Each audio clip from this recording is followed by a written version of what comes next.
Hello and welcome to my channel. I am delighted that you have joined me. If you are new here, thank you for stopping by, and to all my dear subscribers and regular viewers, a very warm welcome back. I sincerely appreciate you. In this upload, I will be sharing an exercise that supports anyone seeking to trigger the psychological state of greatness. This upload is inspired in large part by Neville Goddard's edict that we should form the habit of dreaming greater than the best we have ever known, which means that our ambitions should stretch us creatively and emotionally and should also challenge us psychologically. And while this is certainly noble, for some it isn't always easy to do. So I hope to change that here with a powerful exercise to assist you in stepping into the greatness that was promised to you from the beginning.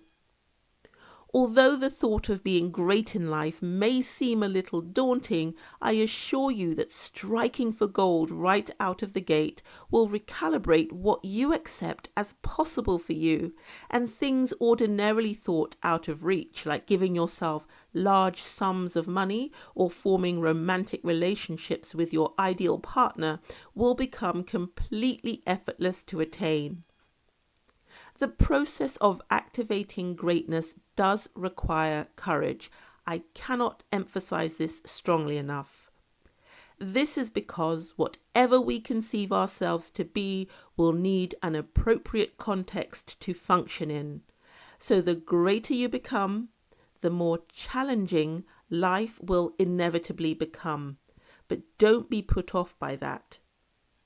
The psychological state of greatness stimulates your capabilities. You will be up to the task. I discovered this when I wanted to get close to the Saudi royal family and ended up managing over £100 million worth of property for them in London. This was a job I was laughably unqualified for on paper, but as it happened, I was stunningly good at in practice. So that was an expression of greatness for me, because the position was way outside of the realm of possibility for me. Esoterically speaking, greatness is a measure of your indifference to perceived limitations by physical expression of an objectified aim. So when you think about what it is you want to express, make it something that under normal circumstances could never happen for you.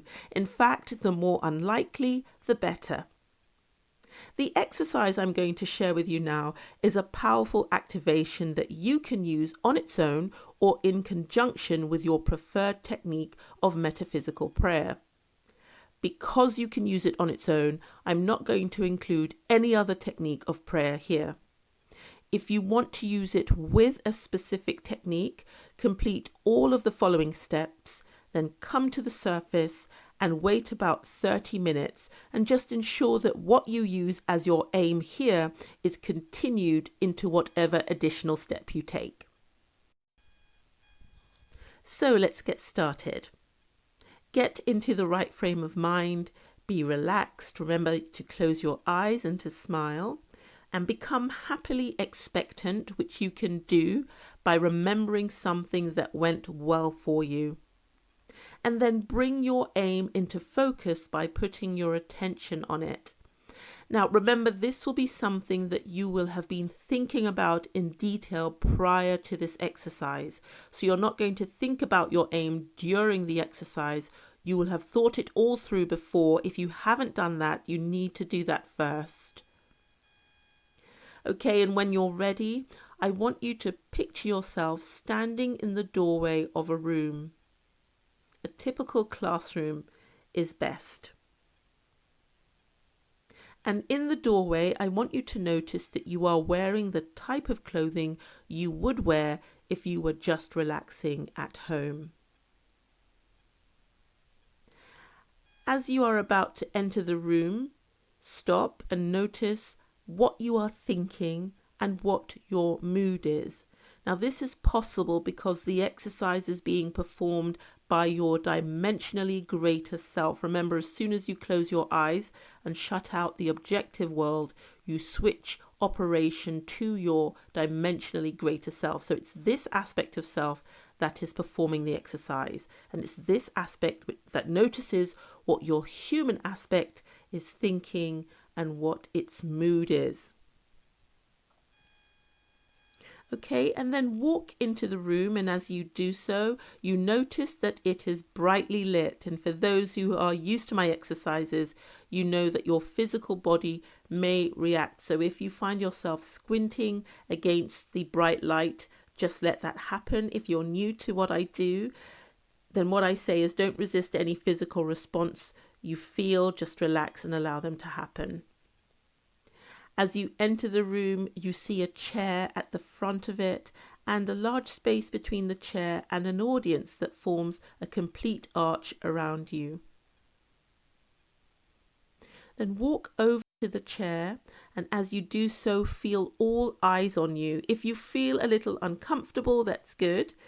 But if you feel distressed, leave the room, come back to the surface and try again later. If you're happy to continue, sit in the chair and take a deep breath. Then look at the audience and start to recognize the faces of people who know you well. If you don't recognize anyone, then just be aware that the audience is made up of a panel of people who will be judging you.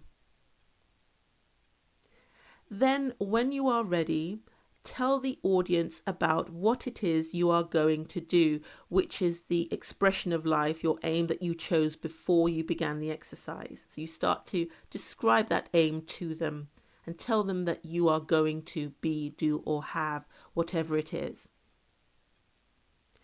As you are describing what it is, the audience members will begin to ask you questions such as, how can you do that if, or how can you do that when, or how can you do that if you don't, or how can you do that if you can't? Each question is the subconscious personification of a perceived limitation relative to your objective. With each question, allow yourself to feel whatever you feel spontaneously and naturally in response. For example, a question such as, how can you do that if you don't have a college degree, might cause you to feel fear or embarrassment. Allow that feeling to come up, then smile and respond with the following statement.